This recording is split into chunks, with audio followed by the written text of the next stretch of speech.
భగవద్భక్తులారా, విష్ణు ప్రేమికులారా, జై జగన్నాథ, జై జగన్నాథ, జై జై జగన్నాథ, జై జై మణిమా, జై జై మణిమా, జై జై జై మణిమా. కదాచిత్ కాళిందీ తట విపిన సంగీత కవరు ముదా గోపీ నారీ వదన కమలాస్వాద మధుపః रमा शंभु ब्रह्मामरपति गणेशार्चित पदो जगन्नाथ स्वामी नयन पदगामी भवतु मे. जगन्नाथ स्वामी नयन पदगामी भवतु मे. जगन्नाथ स्वामी నయన పదగామి భవతు మే. భగవద్భక్తులారా, విష్ణు ప్రేమికులారా, పూరీ జగన్నాథ ఆలయ విశేషాలు, పూరీ జగన్నాథ స్వామి యొక్క ప్రాభవాన్ని తెలుసుకునేటువంటి పరంపరలో భాగంగా ఈరోజు జగన్నాథ క్షేత్రం గురించి మరిన్ని విశేషాలు తెలుసుకుందాం. భగవద్భక్తులారా, పురాణాల ప్రకారం అంటే బ్రహ్మపురాణం, నారద పురాణం, ఉత్కళకాండ, పురుషోత్తమ మహాత్యం, స్కంద పురాణం ప్రకారం జగన్నాథుడు కొలువైనటువంటి ప్రాంతం ఏదైతే ఉందో అది భూమిపై ఉన్నటువంటి స్వర్గం. చూడండి ఎంత వెలుగు జిలుగులతో ఉందో ఆ స్వర్గం అంతా కూడాను. జగన్నాథ ఆలయంలో విష్ణువు అవతారం, అనంతరం కృష్ణుడు సోదరుడు బలరాముడు సోదరి సుభద్రతో కలిసి పూజలను అందుకుంటున్నాడు మన ఈ జగన్నాథుడు. చూడండి ఎంత ముద్దుగా ఉన్నాడో నీలమాధవుడు. జగన్నాథుడిని దర్శనం చేసుకున్న తర్వాత ప్రజల పాపాలు నశించి విముక్తి పొందటం ప్రారంభించారట. అదే కదండి వైకుంఠం అంటే. భగవంతుడు మనందరికీ కూడాను మోక్షాన్ని, ముక్తిని కలిగించడానికి తన పావనమైనటువంటి దివ్యమైనటువంటి ప్రాభవాన్ని మనకు తెలియజెప్పడానికి ఈ క్షేత్రాలను ఆవిష్కరించారు. భగవద్భక్తులారా, ఈరోజు మనం పూరీ జగన్నాథ ఆలయంలో మెట్ల గురించి తెలుసుకుందాం. అవునండి, పూరీ జగన్నాథ ఆలయంలో ప్రతి అంశము విశేషమే. బైసీ పహాచా. మాతాజీ, బైసీ పహాచా అంటే ఏమిటి అని అంటారేమో. అంటే బైసీ అంటే 22, పహాచా అంటే మెట్లు. చూడండి, పూరీ జగన్నాథ స్వామి గర్భగుడిలోకి వెళ్ళడానికి మనకు ఈ 22 మెట్లు కూడా అధిరోహించాలి. వాటి పేర్లు తిబ్రా, కుముదవతి, మంద, చండోబతి, దయావతి. ఈ 5 కూడా 5 కర్మేంద్రియాలకు ప్రతీక. రంజని, రతిక, రౌద్ర, క్రోధ, భరద్రక పంచవాయువులకు ప్రతీక. ప్రసరిణి, బ్రతి, మార్జని, క్షతి, రక్తి, రూప, రస, గంధ, స్వాద, శబ్దలకు ప్రతీక. సందీపని, అజాపని, మాదంతి, రోహిణి, రమ్య పంచభూతములకు ప్రతీక. ఉగ్ర బుద్ధి, వివేకానికి ప్రతీక. క్షోభిని అహంకారానికి ప్రతీక. అంటే 5 కర్మేంద్రియాలు, పంచవాయువులు, రూప, రస, గంధ, స్వాద, శబ్దలకు, పంచభూతములకు, బుద్ధి, వివేకానికి, అహంకారాలకు ప్రతీక అయినటువంటి ఈ 22 మెట్లను దాటి వెడితేనే జగన్నాథుణ్ణి మనం దర్శించగలం. బాగుందండి. మరి ఈ జగన్నాథుణ్ణి దర్శించడానికి మనమంతా కూడా 22 మెట్లు అధిరోహించి వెళ్ళిన తర్వాత ఇంకా యమశిల నుండి. ఆ యమశిల అంటే ఏమిటి అని అడుగుతారేమో. చూడండి, యమధర్మరాజు ఎంత చక్కగా అక్కడ జగన్నాథుణ్ణి చూస్తూ, జగన్నాథుని ఆలయంలో జగన్నాథుని ప్రార్థన చేస్తూ మనందరినీ కూడా కరుణించడానికి ఉన్నటువంటి జగన్నాథునితో చేసిన సంవాదం తెలుసుకుందామా. జగన్నాథ స్వామిని దర్శనం చేసుకున్న తర్వాత ప్రజల పాపాలు నశించి విముక్తి పొందటం ప్రారంభించారట. దీంతో యమధర్మరాజుకు అసలు పని లేకుండా పోయింది. అది చూసి యమధర్మరాజు గారు ఒకసారి జగన్నాథుని దగ్గరకు వెడతారట. వెళ్ళి, ఓ ప్రభు, మనుషులు తాము చేసిన పాపాల నుంచి విముక్తి పొందుతున్నారు. దీనికి సులభమైన పరిష్కారం మీరు చెప్పేశారు. కేవలం మిమ్మల్ని దర్శించుకుని తద్వారా అందరూ పాపాల నుంచి విముక్తి పొందుతున్నారు. నరకానికి అసలు ఎవ్వరూ రావడం లేదు. ఈ సమస్యకు పరిష్కారం ఏమిటి అని అడుగుతారట. అప్పుడు యమధర్మరాజు చెప్పిన మాటలు విన్న తర్వాత జగన్నాథుడు ఒక పరిష్కార మార్గాన్ని చూపించాడు. భగవద్భక్తులారా, మనందరం కూడా జగన్నాథుణ్ణి పరిష్కారం అడుగుతున్నాం.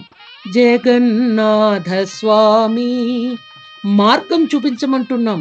నయన పథగామి భవతు మే. నేను నీవాడను జగన్నాథుడా, నాకు దారిని చూపించు, నీ పాద పద్మాలు చేరేటువంటి ఆ మార్గాన్ని చూపించు అని ప్రార్థిస్తున్నాం.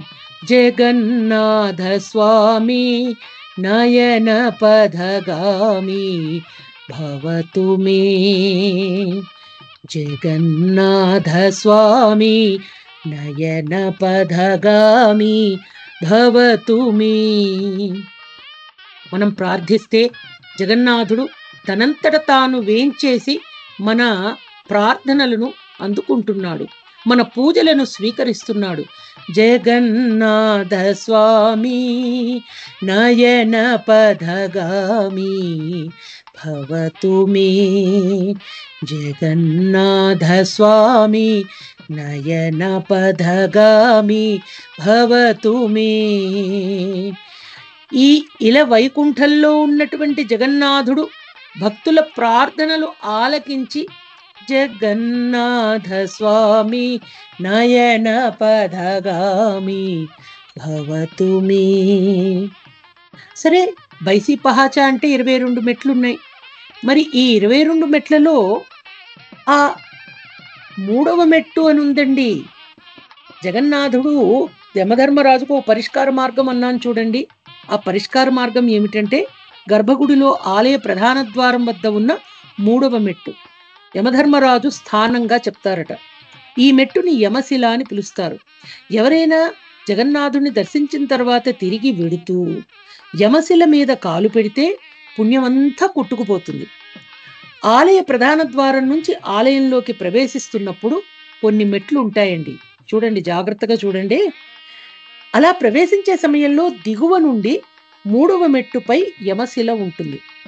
దర్శనం కోసం ఆలయంలోకి ప్రవేశించేటప్పుడు తమ పాదాలు మెట్లపై ఉంచాలి. అయితే జగన్నాథుని దర్శనం తర్వాత తిరిగి వచ్చే సమయంలో భక్తులు కింద నుంచి 3వ మెట్టుపైకి అడుగు పెట్టకుండా ఉండటం మంచిది.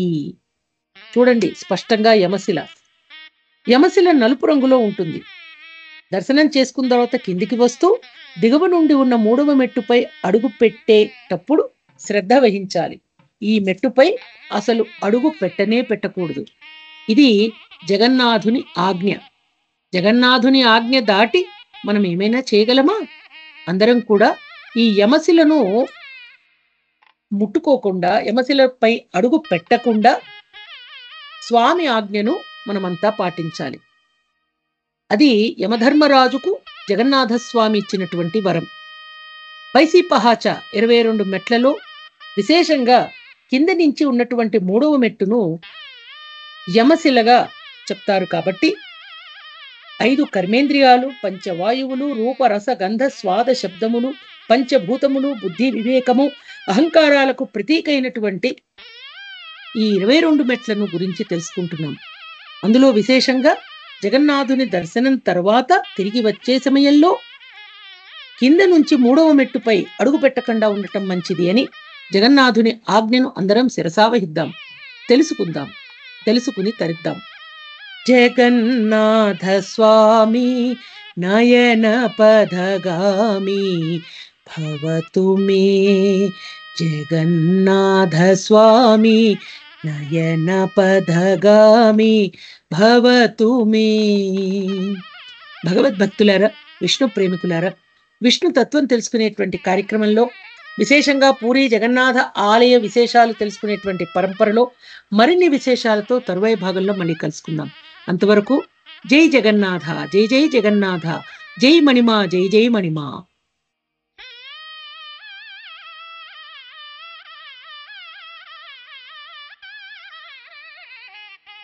కృష్ణ శ్రీరామ రామ రామేతి రమే రామే మనోరమే సహస్రనామ తత్తుల్యం శ్రీరామనామ వరాననే. జగద్గురువైన శ్రీకృష్ణుని కృపతో మనమంతా డాక్టర్ భవానీ మాతాజీ గారి ప్రవచనాలు విందాము. మా ఛానల్ని సబ్స్క్రైబ్ చేయండి, లైక్ చేయండి, షేర్ చేయండి, కామెంట్ చేయండి. హరే కృష్ణ. శ్రీరామ్ జయ రామ్ జయ జయ రామ్, శ్రీరామ్ జయ రామ్ జయ జయ రామ్. హరే కృష్ణ. మన ధర్మం సనాతన ధర్మం. మన సనాతన ధర్మం ప్రవచనాల ఛానల్ని సబ్స్క్రైబ్ చేయండి, లైక్ చేయండి, షేర్ చేయండి, కామెంట్ చేయండి.